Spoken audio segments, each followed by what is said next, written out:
everyone, to the Developing and Implementing National Cooling Action Plans in Africa, an interactive workshop for officials and civil society. My name is Brian Hawley. I'm with the United Nations Environment Program, serving on the Cool Coalition Secretariat.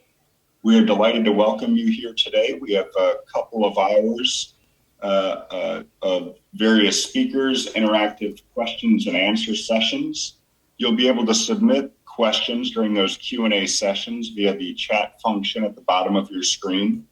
You can go ahead and click on that at any time and submit questions or comments. And once we get to those points in the agenda, we'll go ahead and go through some of those and try and make sure that we address them as best as possible. Given that we have a full agenda, you can see all the speakers here on your screen. We're going to go ahead and dive in with our opening set of remarks by my colleague, Mr. Richard Munang from the UN Environment Program's Africa office. He's the Regional Climate Change Coordinator for Africa. Richard, over to you, please, for opening remarks. Thank you very much, Brian. Excellencies, distinguished participants, welcome to the Regional Capacity Building Workshop for Africa that will discuss delivering energy efficiency, climate-friendly cooling through national cooling action plans as part of the Africa Climate Week 2021. I congratulate U4E, UNEP-led Cool Coalition and collaborators, C4All, E3G, and Clean Cooling collaborators for bringing us here today to discuss a crucial missing piece in climate action, energy, and a long sustainable development puzzle, which is sustainable cooling. The forest is not only for hiding species or people, but it's full of man's medicine, healing power, and food. This African proverb analogizes cooling solutions. They are beneficial on the one hand, however, still they can be very harmful to humans and environmental health if we fail to transition them to cleaner, safer sources. Globally, cooling services are essential for achieving many desirable human and developmental outcomes. For example, adequate cooling underpins cold chains that preserve food and vaccines, and it provides controlled indoor conditions in hospitals, in schools, in office buildings, factories, and beyond. But in doing so, our planet is paying the price. Refrigeration and air conditioning are estimated to account for up to 10% of global carbon emissions caused by energy use and leaks of hydrofluorocarbon refrigerants. Therefore, the urgency for remedial action is unquestionable.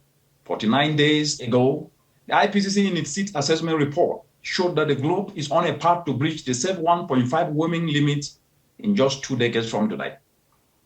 It means the climate-induced socio-economic challenges Africa faces, from food insecurity to declining economic productivity to health, among many, will only escalate.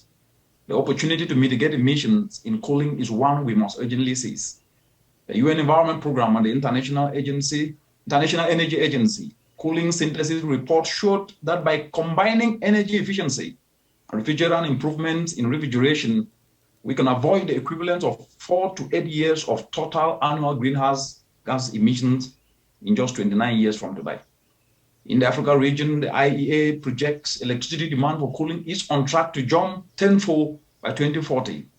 But what we know is that access to cooling in the region remains a significant issue.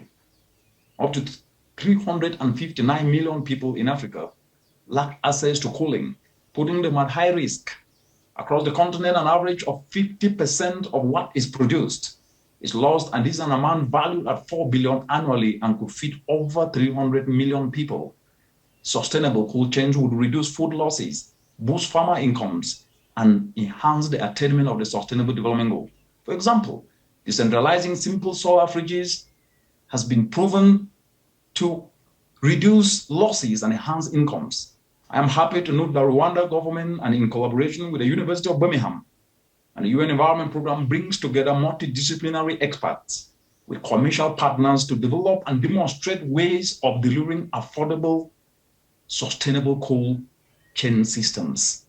To achieve complete transformation, we need to act quickly and boldly to transition to climate-friendly and energy-efficient cooling. The holistic and integrated approach of the reduce, shift, improve, protect strategy needs to be adopted at the country level, which is about smart buildings, which is about nature-based solutions, which is about super efficient equipment and appliances and renewable technologies. In the region, we already have pioneer countries developing NCAPs such as Rwanda, Kenya, Nigeria, and South Africa, from whom we will hear their valuable experiences in this workshop. A growing number of African countries such as Burkina Faso, Ethiopia, Morocco, Nigeria, and Tunisia are integrating sustainable cooling objectives into their NDCs. I'm happy to share that UNEP, within the framework of the Coal Coalition, is ready to assist its member states in developing NCAPs. Building upon the tremendous collective expertise of partners, the Coal Coalition has created the first comprehensive methodology for NCAP development. I would like to express our sincere gratitude to all the partners of the Coal Coalition who contributed to the development of this methodology. This workshop is a valuable effort to drive the implementation of sustainable cooling in countries throughout Africa and the globe. Let us therefore fully engage in taking this novel initiative to the next level. Thank you very much. Thank you very much, Dr. Manang.